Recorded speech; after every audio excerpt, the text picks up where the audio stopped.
A Anvisa, ela traz para a gente duas possibilidades dentro da fitoterapia. Você pode ter uma planta com cunho alimentício, que é a cúrcuma que você vai encontrar no mercado, nas casas de produto natural, que responde a uma legislação específica. Então, eu posso, nessa cúrcuma, variar muito os meus ativos. Agora, quando a gente parte para a fitoterapia com o uso de plantas medicinais, a legislação é outra. Eu não posso oferecer, então eu, Júlio César, tenho lá na Fitoessência uma cúrcuma que eu entrego para as pessoas com característica medicinal. Essa cúrcuma não vai ter essa variação, por quê? Porque na hora que eu vou comercializar, eu tenho que comprovar que ela tem o que tem. Só para as pessoas entenderem um pouquinho, imagina o seguinte, você está plantando um pé de melaleuca, que é uma planta fantástica, ou o próprio orégano, que ele tem uma ação ali antifúngica. Se esse orégano estiver numa condição em que na natureza ele não esteja sofrendo a agressão necessária para produzir o veneno que seria a substância ali, ele vai ser só uma coisa gostosa, bacana, enfim, né? Agora, quando eu vou fazer ele, o orégano com essa característica medicinal, eu tenho que comprovar. Ele tem óleo essencial, ele tem esses ativos, ele faz aquela. Então, geralmente, quando a gente vai para essa linha do medicinal, não tem esse problema. Entendi. E ele funciona muito bem. Muito bem, a cúrcuma é sensacional. Só que assim, todo fitoterapeuta também tem a responsabilidade não só de indicar para as pessoas o que faz bem e o que faz mal. Por exemplo, a cúrcuma, para pessoas que têm problema de coagulação sanguínea, elas não podem usar, porque a cúrcuma deixa o seu sangue mais fluido. Se eu já tenho problema de coagulação, isso vai ficar muito pior. Pessoas que têm problemas de fígado, hoje, infelizmente, acontece muito isso. A pessoa tem uma esteatose hepática grau 4, ela não deveria consumir nada da cúrcuma, nem do gengibre, que são da mesma família, e alguém falou para ela que se ela usasse a cúrcuma ia ajudar. Não vai ajudar, vai piorar. Se você tem cálculo biliar, a gente não pode usar a cúrcuma.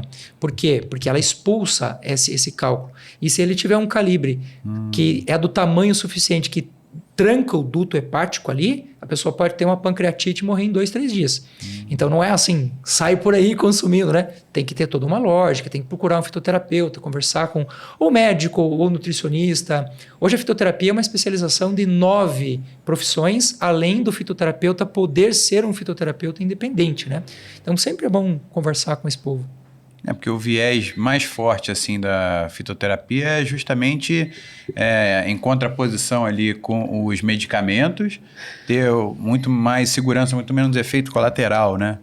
Da gente usar com muito mais tranquilidade, né? Sim, é verdade. Porque, sei lá, pega mal a gente ficar tomando remédio à toa. Sim. Mas quando é suplemento fitoterápico... Mas a gente toma, né? Você ouve, então, isso que a gente ouve falar e vê o Instagram e aí toma as coisas mais variadas. Né? Sim. Infelizmente, essa questão da falta de conhecimento às vezes leva a gente a cometer alguns erros. Porque o que a gente vai ver muito em relação à suplementação?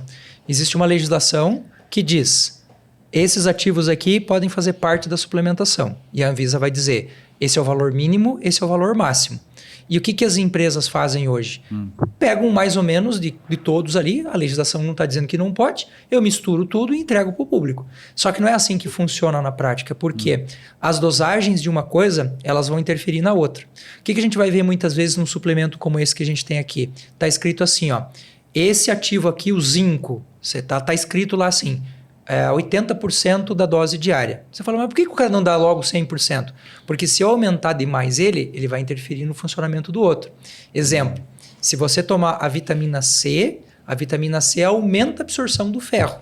Então eu não preciso de muita vitamina C para fazer isso. Se eu tomar o café com o ferro, eu faço o contrário. O café inibe a absorção do ferro.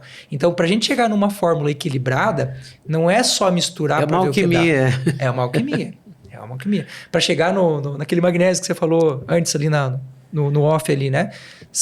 É um trabalho de anos, 5, 6 anos, vai testando. Você tem o magnésio, né? Tenho 5M. Que são 5 tipos? 5 tipos de magnésio, exatamente. Que é exatamente para chegar nessa proporção. Não é misturar por misturar. Eu quero saber o quanto que esse daqui interfere naquele lá. Então, às vezes, as pessoas elas ficam chateadas porque elas pegam o suplemento e falam, nossa, mas está escrito aqui só 35% do valor diário. Mas é que ele não precisa mais do que aquilo. Só aquilo ali já vai fazer o restante funcionar muito bem. Então, realmente é uma alquimia. Não é tão simples. E na parte da suplementação tem também o feito é melhor que o perfeito. Porque, sei lá, é muito bom dividir ao longo do dia. Mas eu vou acabar esquecendo. Se eu não tomar tudo de uma vez de manhã, então eu normalmente tomo junto com a minha primeira refeição do dia, eu boto uma xícara de café, encho a xícara de cápsula e tomo tudo de uma vez só. Já conversei várias vezes até com o Gabriel Azini, com vários amigos assim, sobre isso, e ele fala, cara, o feito é melhor que o perfeito. É melhor você tomar tudo junto e tomar do que você acabar esquecendo e né, falar, não, vou tomar 4 vezes ao dia e tal. Seria o perfeito. Uma coisa interessante que você falou agora, se eu vou fazer o consumo das cápsulas, nunca se consome as cápsulas todas juntas. Porque geralmente o que a gente usa para fazer a cápsula é uma fibra, que pode ser de cunho animal, que vem de uma gelatina, ou pode ser uma fibra que vem de uma planta como a celulose. E essa fibra, quando a gente molha, ela vira uma gelatina, ela vira um grude. Se eu tomo ela com água quente, esse grude fica mais grude ainda. E ele gruda no esôfago. Muitas vezes a gente tem ali a diluição da cápsula antes do que ela deveria ter sido diluída. E isso pode gerar azia, dor de barriga. Você pode ter aquela queimação, aquela pirose. Então o ideal é sempre assim. 200 ml de água, deixa passar 2 minutos, coloca cápsula por cápsula e vai tomando uma por uma. Nunca com café, nunca com chá, sempre com água. E a água, com pH na faixa de 7, 7,5, ela vai melhorar muito a taxa de absorção. Hoje existem estudos muito interessantes que a qualidade da água pode interferir em até 40% da eficiência de uma medicação, conforme você faz a temperatura, a quantidade da água e se ela vai antes ou depois da refeição. Isso é sensacional, né? E aí você acha que a temperatura da água, então, tem que ser gelada? Não pode ser? Nunca gelada? Nunca gelada. Temperatura ambiente, Sempre temperatura ambiente. A nossa garganta... Ela só deve ser morna, você falou que deve ser morna, com vinagre. Com vinagre de maçã. Isso. A nossa garganta e o nosso sistema respiratório, ele tem ali o que a gente chama de células ciliadas. As células ciliadas, a função principal delas é não deixar nenhum patógeno grudar nessa região, porque isso é uma região mucosa, né? Então, quando eu tomo água gelada, eu vou fazer um processo ali em que essas células ciliadas diminuem radicalmente o seu funcionamento. No dia a dia, se a pessoa está bem, a sua imunidade está tranquila, não vai fazer diferença nenhuma. Ninguém vai morrer porque tomou água gelada. Mas tenho certeza que muita gente já passou por essa experiência de chegar num lugar, tomar uma água gelada e desenvolver uma dor de garganta. Chegar num espaço e estar um ar-condicionado gelado e desenvolver uma tosse. Então, para essas pessoas que já estão com um nível de infestação maior ou já tem uma bactéria ali, água gelada não. Sempre temperatura ambiente. Claro que temperatura ambiente para a gente estar aqui em São Paulo é uma coisa, né? Para quem está em Teresina ou em Manaus é outra. Né? Então, mas sempre ali na faixa de 24 graus para menos até uns 15 graus. Fresca, tá, né? Água fresca. Sim. E quais são as ervas que emagrecem? Essa é a grande questão. Nenhuma erva emagrece. Nenhuma. Nenhuma. Nenhuma ajuda. Assim, aí a gente já mudou o tom da conversa. Por exemplo, o chá verde. Não emagrece, quem emagrece é a pessoa que toma também. Brincadeiras à parte, tem razão, tem lógica. Por exemplo, a gente usa muito a ideia do chá verde como uma planta que é emagrecedora. O chá verde não é uma planta emagrecedora. O que ele tem é uma carga muito grande de antioxidantes que a pessoa que está no processo de emagrecimento, ela está um caminhão de lixo ambulante. Porque o seu corpo está produzindo inflamação, ele está liberando substância tóxica. E o chá verde ajuda a equilibrar esse processo. Se a gente for pegar a carqueja aumenta a produção de bilirrubinas e substâncias que são produzidas no fígado. Olha como é importante a gente saber o que a gente está fazendo.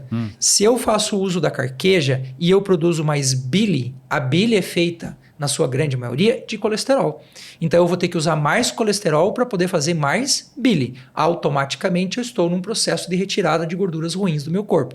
Só que a bile é uma enzima que é recaptada pelo intestino 10, 12, 15, 18 vezes. Aí o psyllium vai fazer muita diferença, porque o psyllium ele é um sequestrante dessa bile. Então ele pega a bile e leva embora. Como você não tem mais bile para recaptar, você vai ter que produzir mais. Aí você entra num circuito e esse circuito vai fazer o emagrecimento acontecer. Então o psyllium é um grande aliado. Muito, muito importante. Muito importante. Uma coisa que as pessoas não sabem, e às vezes a pessoa me pergunta assim, doutor, banha de porco ou manteiga ou outro tipo de óleo? A minha resposta é, depende do porquinho de onde você está criando ele. Por quê? Dentro do adipócito, que é a célula que guarda a gordura, tudo aquilo que é tóxico para o organismo e que a gente não consegue mandar embora, o corpo inteligentemente manda para dentro da gordura. Agora, imagine que alguém está no processo de emagrecimento. Essa gordura se abre praticamente a caixa de Pandora, vira um caos esse organismo. Os níveis de toxina vão lá no alto.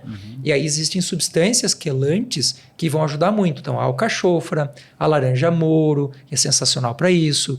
No processo de emagrecimento é importante a gente usar o triptofano, porque a nossa serotonina ela vai lá embaixo, né? E o que a pessoa que está emagrecendo começa a fazer? Ela começa a ficar irritadiça, depressiva. Então, eu preciso manter esse organismo funcionando. Aí as castanhas são sensacionais, desde que não estejam quebradas. Castanha quebrada... Castanha do Pará não oxidada. pode ter quebrada? Não.